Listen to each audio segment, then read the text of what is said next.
Introducing Scott Ritter's YouTube channel, a platform dedicated to discussing the Russian-Ukrainian conflict. Scott Ritter, an expert in international relations, provides in-depth analysis and commentary on the ongoing war between Russia and Ukraine. With his extensive knowledge and first-hand experience, Scott Ritter offers unique insights into the historical background, geopolitical complexities, and humanitarian aspects of the conflict. Join his channel to gain a comprehensive understanding of the crisis, including its impact on regional stability and global politics. Through well-researched and balanced content, Scott Ritter's YouTube channel serves as a valuable resource for anyone interested in delving deeper into the Russian-Ukrainian war.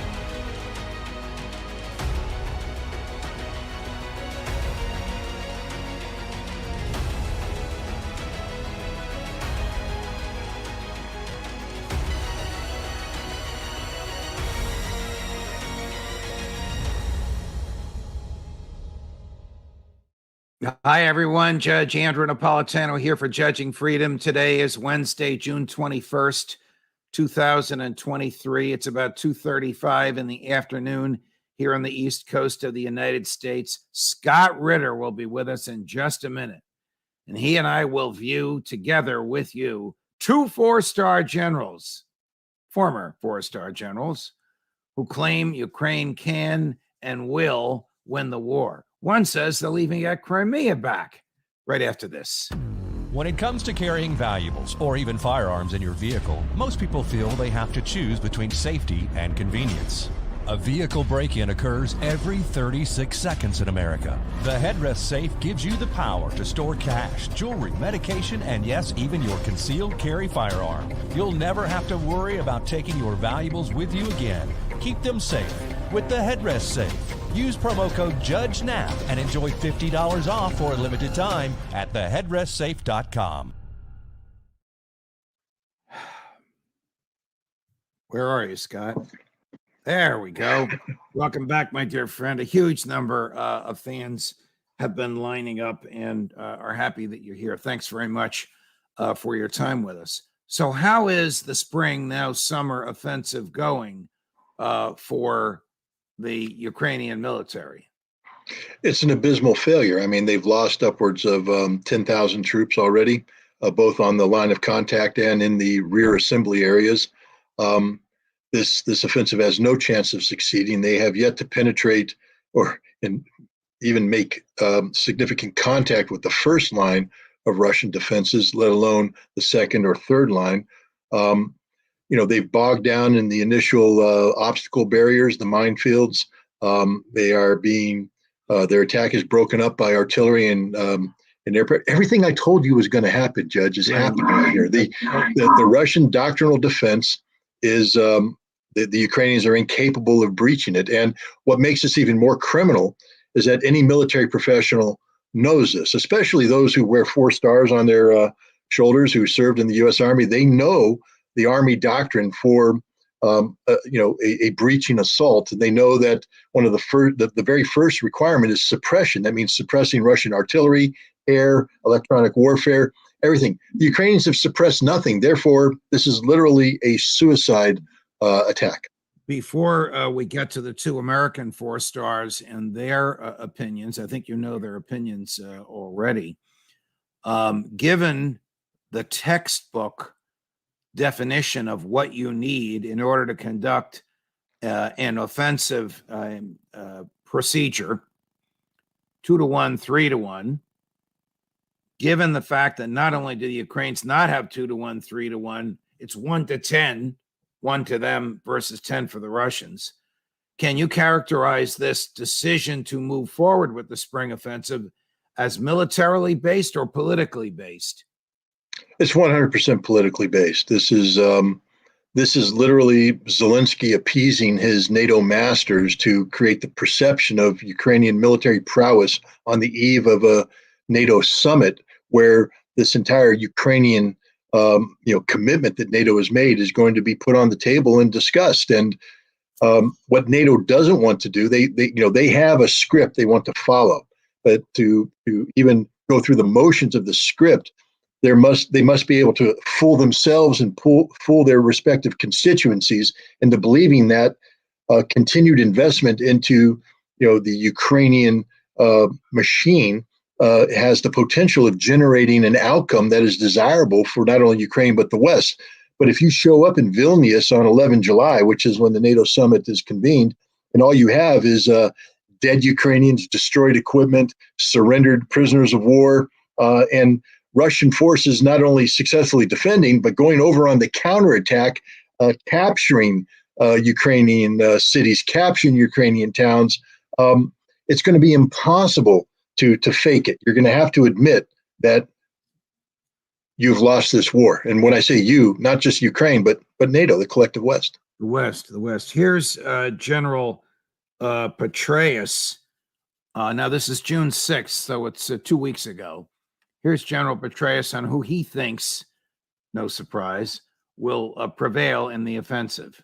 I think that the Ukrainians are very much ready for this. They'll be very distinctive because they will be employing Western tanks, Western infantry fighting vehicles, in large measure for the first time in this war, certainly in this number. I think the Russians will prove to be more brittle than the expectation is. Keep in mind, these units have been in combat for over a year, many of them. They have not been pulled offline to reconstitute by having forces replaced, equipment replaced and repaired, and then doing training before they go back. They just get individual replacements to fill the gap. They're not well trained, they're not well equipped, they're not well led. And I think that these Ukrainian forces, which are well trained, are well equipped, are going to break through. And then you might see a real dynamism to the battlefield that could give real opportunities to the Ukrainians to exploit. The master of the Iraq surge know what he's talking about. Well, now we know why we lost the war in Iraq and we lost the war in Afghanistan, because everything that David Petraeus just said was wrong. Everything. Not one thing he said was right. The Ukrainians are not well trained. They're not well led. You can't be well led when you have 25 and 28-year-old battalion commanders with less than 1 year of military experience. That's not well led. You're not well trained when you fall in on equipment for the first time in January. You begin training on it in February, and you're done by May. That's not well trained on anything, either the operation of the equipment, this masterful U.S.-made infantry fighting vehicle, the Bradley or the Leopard tank, or any of the Western-made artillery systems. Ukrainians don't know how to use them. They're not well trained. They're poorly led. Their morale is poor. Meanwhile, the Russians, everything he said about the Russians is wrong. These troops have high morale, extraordinary levels of training. We're seeing it right now as they absorb the Ukrainian attacks, as they respond, counterattack locally. The Ukrainians haven't come close to the first line of defense yet. The Russians are well led, well trained, well equipped. Their morale is sky high right now. Everything Petraeus said is 100% wrong. I mean, normally when somebody humiliates themselves like that on national TV, they should gracefully retire and go play golf or, bridge or whatever else people do at that stage in their lives. But they shouldn't be going on national TV and promulgating such poor analysis. But remember, this is the man who gave us Afghanistan. Here he is again in the same interview. You can take a guess, a mental guess, as to what he wants to see happen in Vilnius on July 11. And you can also take a guess on his opinion on F-16s. But there should be a very solid path to NATO membership that's provided at the Vilnius summit on 11 July. But in the meantime, the focus should be on enabling Ukraine to the greatest extent that we possibly can, so that the Ukrainians can prove to Putin that the Russians will not be able to outsuffer the Ukrainians. And also, we prove they won't be able to outsuffer the Europeans and the Americans as well. Does this include F-16 jets? Oh, absolutely. We should have made the decision to transition to Western aircraft long ago. Again, this was inevitable.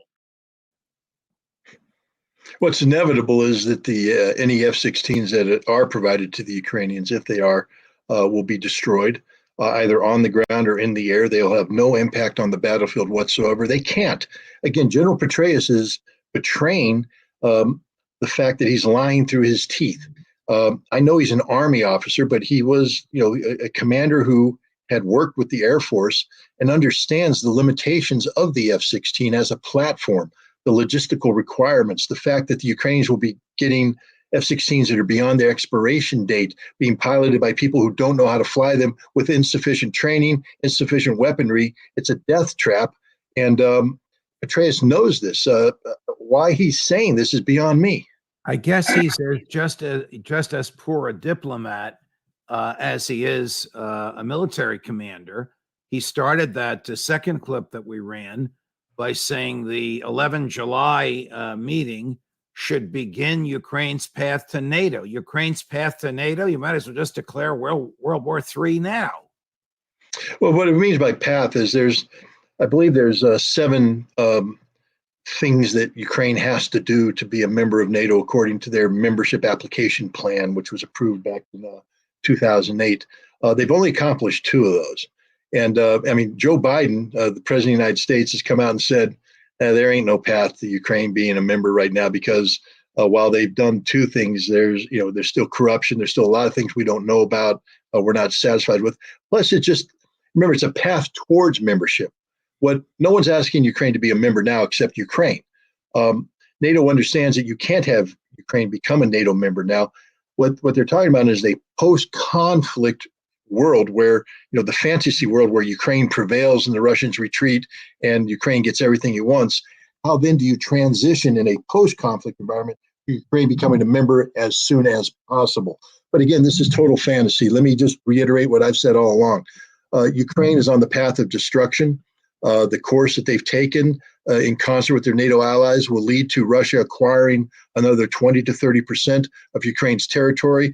The demise, probably fatal demise of the Zelensky government, and guaranteeing that whatever's left of Ukraine, once Russia wins decisively, will be a little rump state with no economic viability, no political viability. It'll be a horrible tragedy for the people of Ukraine. Here's more fantasy from General Ben Hodges, retired 4-star, former commander-in-chief of U.S. military forces in Europe. Well, I'll let you listen to what he says.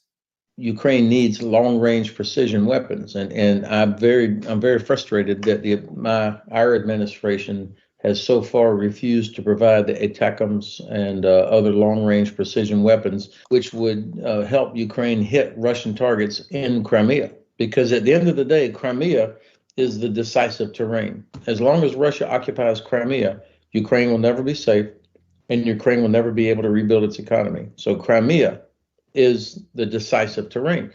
And if the U.S. would provide these long-range weapons to Ukraine, then the Russians would have to begin to leave Crimea.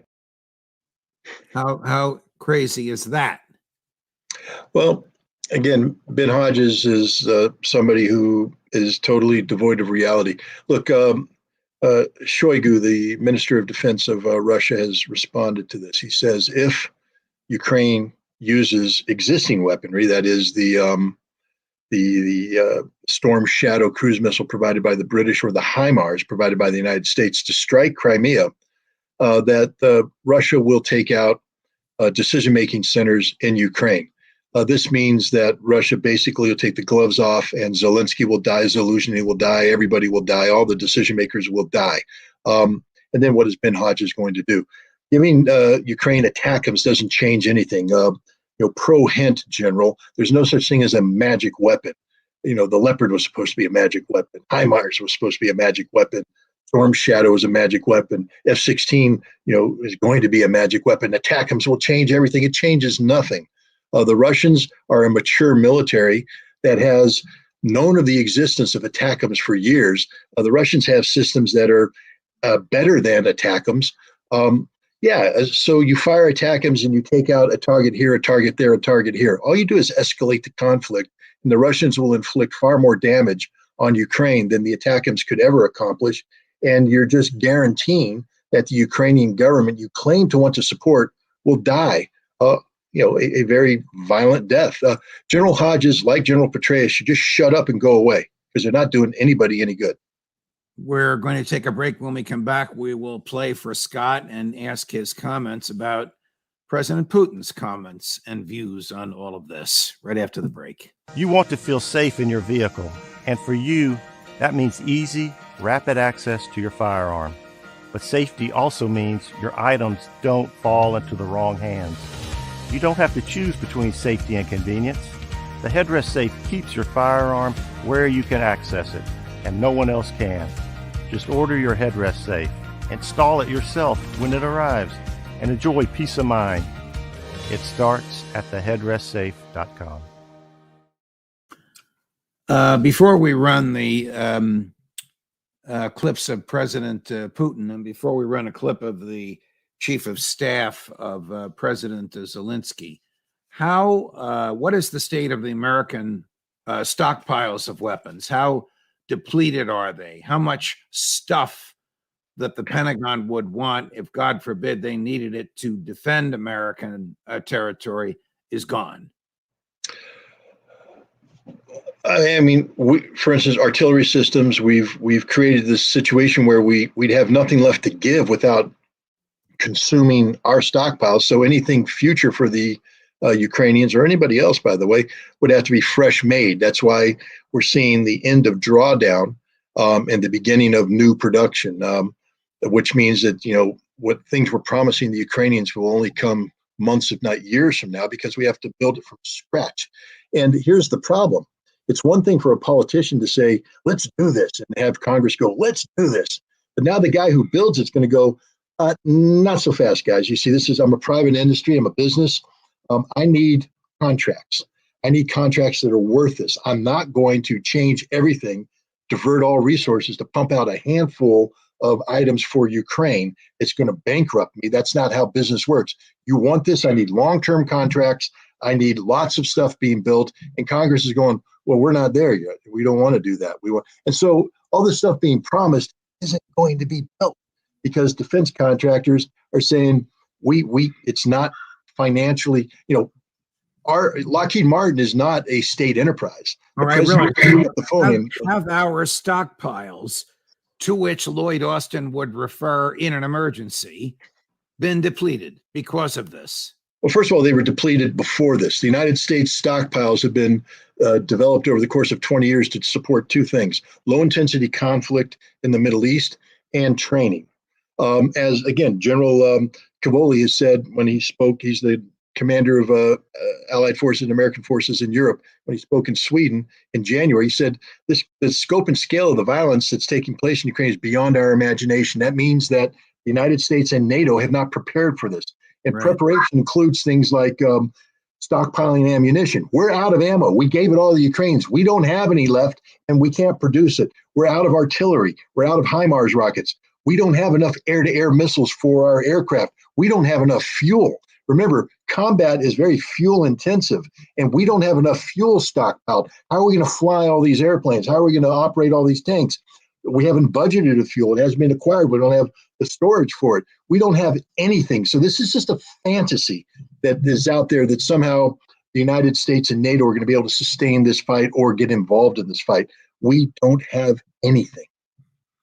Here's the chief of staff of President Zelensky in an interview. The questions by the Wall Street Journal reporter are in English. His answers are in Ukrainian, so I will read the subtitles. I didn't know, maybe you did, that there were peace negotiations in February of 2022. Here's what he has to say about it. You tried to negotiate some sort of truce or deal before the war, and that obviously didn't work. What lessons have you learned from that about how you deal with the Russians? I remember how the Russian delegation acted.